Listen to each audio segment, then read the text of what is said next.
ওকে, so পৌষ পার্বণের দিন, যেদিন সবাই পিঠেপুলি উৎসব নিয়ে ব্যস্ত ছিল, সেদিন আমরা বেরিয়ে পড়েছিলাম শিলং যাওয়ার উদ্দেশ্যে।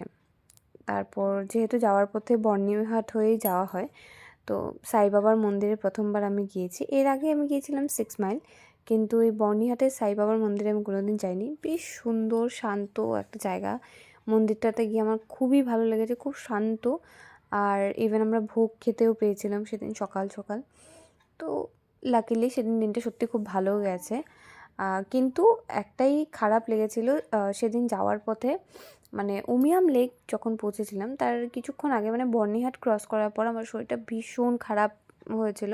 জানি না কেন, হয়তো অনেক দিন পর এরকম জায়গায় গিয়েছি। এর আগেও আমি শিলং গিয়েছি 4বার মতন, তবে এতটাও আমার শরীর খারাপ কোনো দিন করেনি।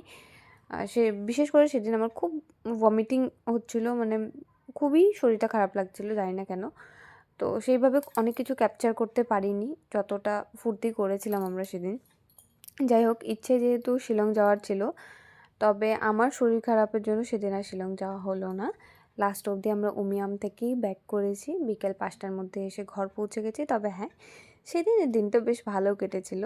সাডেন প্ল্যানিং আই থিঙ্ক একটু বেশি ভালো হয়। তো এতটুকুই। টাটা।